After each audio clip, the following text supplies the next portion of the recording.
રાજકોટમાં પદ્મકુંવરબા હોસ્પિટલની ગંભીર બેદરકારી સામે આવી। પદ્મકુંવરબા હોસ્પિટલમાં દાખલ થવું હશે તો ઘરેથી પંખા લઈને જવા પડશે। સરકારી પદ્મકુંવરબા હોસ્પિટલમાં દર્દીઓ ઘરેથી પંખા લઈને આવ્યા છે। એક વોર્ડમાં 12 જેટલા બેડ છે અને માત્ર 2 જ પંખા હોવાથી મહિલા દર્દીઓ પરેશાન થઈ રહી છે। શહેરનું તાપમાન 45 ડિગ્રીને પાર હોવાથી ઘરેથી પંખા લઈને આવ્યા છે। શહેરની સરકારી હોસ્પિટલમાં દર્દીઓ વારંવાર પરેશાન થઈ રહ્યા છે। આ પહેલા સિવિલ હોસ્પિટલમાં દર્દીઓ ઓર્થોપેડિક વિભાગમાં પંખા લઈને આવ્યા હતા। જ્યાં આરોગ્ય વિભાગનું લાખો રૂપિયાનું બજેટ જાય છે ત્યાં આ સૌથી મોટો સવાલ ઊભો થઈ રહ્યો છે।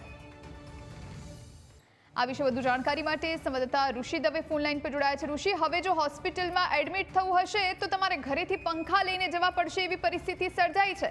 બજેટ ફાળવવામાં આવે છે પરંતુ બજેટના રૂપિયાના નામે સગવડો નથી આપવામાં આવતી દર્દીઓને। શું જાણકારી?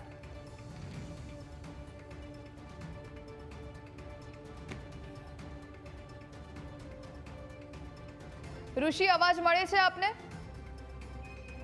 તો ફરી એકવાર અમારા સંવાદદાતા સાથે સંપર્ક સાધવાનો પ્રયત્ન કરીશું, પરંતુ આ દ્રશ્યો ઘણા ચોંકાવનારા છે। એક તરફ ગરમીનો પારો 40 થી 45 ડિગ્રીને પાર જઈ રહ્યો છે અને બીજી તરફ રાજકોટની સરકારી હોસ્પિટલના આ જે હાલ છે એ જુઓ આપ। લોકો નીચે બેસવા માટે મજબૂર બન્યા છે। દર્દીઓ માટે ઘરેથી પંખા લઈને આવવું પડી રહ્યું છે। આરોગ્ય સુવિધાના નામે આ હોસ્પિટલમાં મીંડું જોવા મળી રહ્યું છે।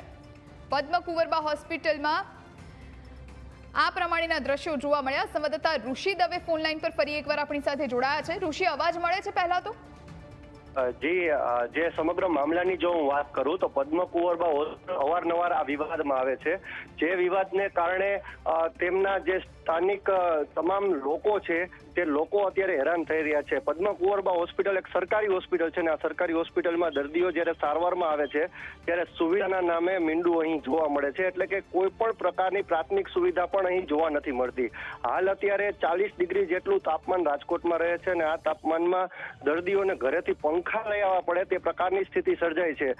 જે આરએમઓ છે તે આરએમઓ અત્યારે મીડિયા સાથે વાતચીત કરી અને તે એવું બહાનું દઈ રહ્યા છે કે રિપેરિંગનું કામ ચાલુ હોય, પંખા બંધ હતા, પરંતુ આ કોઈ ઉડાવ જવાબ કહેવાય। હાલ દર્દીઓને ઘરેથી પંખા લઈ આવવા પડે, પોતાના જે સ્વજનો છે તે દર્દીઓને જે અગવડતા ન પડે તે માટે થઈને પોતે જાતે જ આ સરકારી હોસ્પિટલમાં સુવિધા કરતા હોય તેવા વિડીયો સામે આવ્યા છે। હાલ તો અત્યારે સમગ્ર મામલે જે ઉચ્ચ અધિકારીઓ છે તેને તપાસ હાથ ધરી છે, પરંતુ જે નિવેદન સામે આવ્યું છે આરએમઓનું તે સ્પષ્ટપણે ઉડાવ જવાબ હોય તેવું લાગી રહ્યું છે। જી ઋષિ, આભાર આપનો જાણકારી આપવા માટે।